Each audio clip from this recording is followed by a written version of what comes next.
If کردم دادا بنا ابھی نہ جانے اب کہاں چلے گئے۔ رحیم سر جھٹک کر واپس اندر جانب کی بڑھنے لگا، اچانک کسی کے خیال کے تحت رکا اور پھر خود بھی پورچ میں موجود دوسری گاڑی کی جانب تیزی سے بڑھ گیا۔ گھنٹوں کا سفر منٹوں میں طے کر کے اس نے گاڑی کو زیر تعمیر عمارت کے سامنے روکا۔ گاڑی سے نکلتا وہ سیدھا اندر ہی کی جانب بڑھا۔ جمعے کی دوپہر اور زیر تعمیر عمارت کے بعد جگہ خاموشی چھائی ہوئی تھی۔ وہ قدم قدم چلتا آگے بڑھ رہا تھا، اس کی خاموشی کے عالم میں بس اسی کے قدموں کی آواز سنائی دے رہی تھی۔ وہ سیڑھیاں چڑھتا اوپری منزل میں چلا گیا۔ کہاں ہو پاشا؟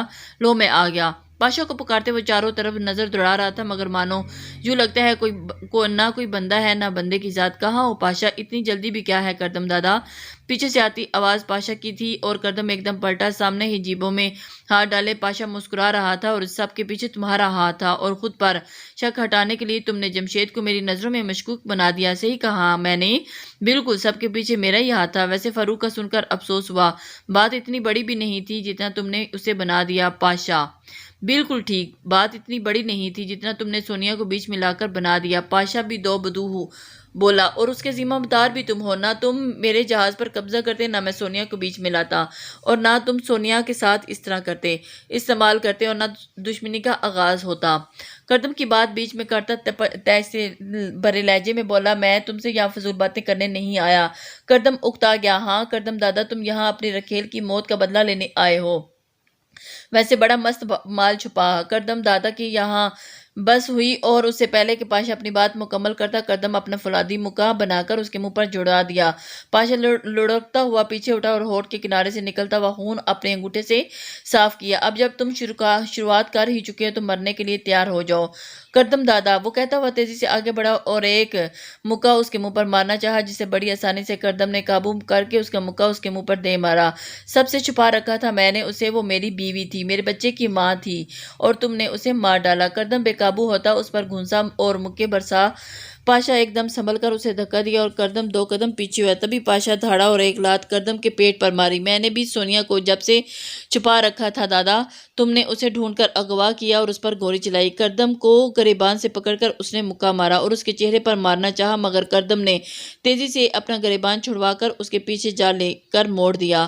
پاشا بلبلا اٹھا، گولی چلائی تھی، اس کی عزت پر ہاتھ نہیں ڈالا تھا، پر تم نے میری عزت پر وار کیا ہے اور اب میں تیری جان پر وار کروں گا۔ کردم نے ہاتھ موڑے پاشا کے گلے میں ہاتھ ڈالا اور زور لگا کر اسے الٹا دیا اور پاشا منہ کے بل زمین پر جا گرا۔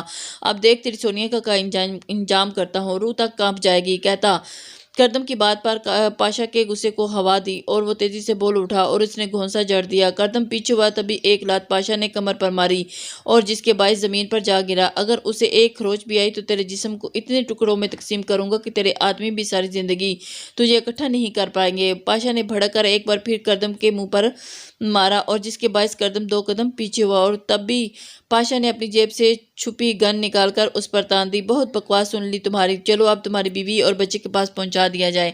اس سے پہلے کہ پاشا گولی چلاتا، کردم نے اچھل کر ایک لات اس کے ہاتھ پر مار دی۔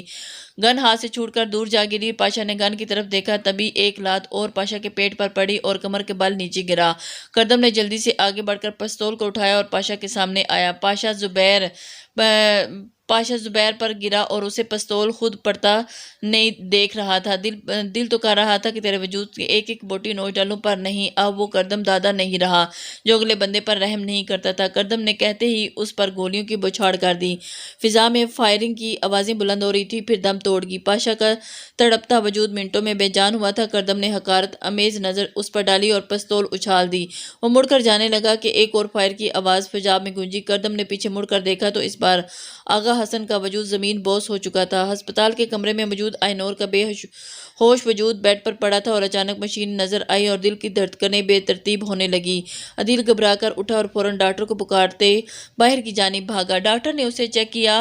کیا ہوا ڈاکٹر؟ عدیل نے بے تابی سے پوچھا۔ وہ کومے سے باہر آ گئی اور اب بالکل ٹھیک ہے، مگر اب وہ صرف ایک ہی نام پکاری ہے، کردم۔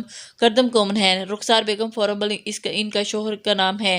وہ یہاں نہیں ہے، آپ انہیں یہاں بلا دیں۔ غفار نے رحیم کو کال کی اور اسے آئینور کے بارے میں بتایا۔ وہ خوشی خوشی کردم کے پاس آیا۔ آغا تم بھی؟ اچھا نہیں کیا تم نے آغا؟ کردم آغا کو لات مارتا وہاں سے چلا گیا کیونکہ اب اسے جلد از جلد آئینور کے پاس پہنچنا تھا۔ آئینور کو دوسرے کمرے میں شفٹ کر دیا گیا۔ رخسار بیگم آئینور کے پاس کھڑی تھی اور اس کے ماتھے پر بوسہ دیا۔ آئینور کے منہ سے صرف ایک لفظ نکلا، ماما کردم کہاں ہے؟ بیٹا وہ آ رہا ہے۔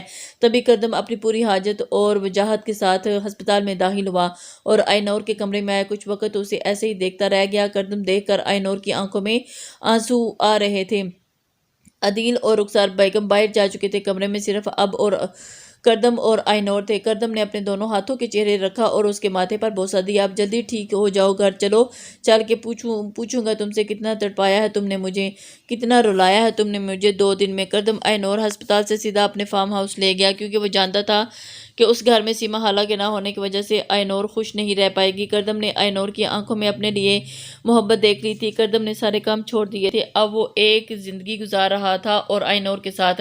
آئینور اب ہر روز کردم کے لیے تیار ہوتی تھی۔ اس نے اپنا ہر کردم کو سونپ کر دیا تھا اور کردم اپنے اس کو ہونٹوں پر ہونٹ رکھ دیے تھے اور اب ایک نئی زندگی ان کی منتظر تھی۔ New novel next video please complete watch, please like share and comments. اللہ حافظ۔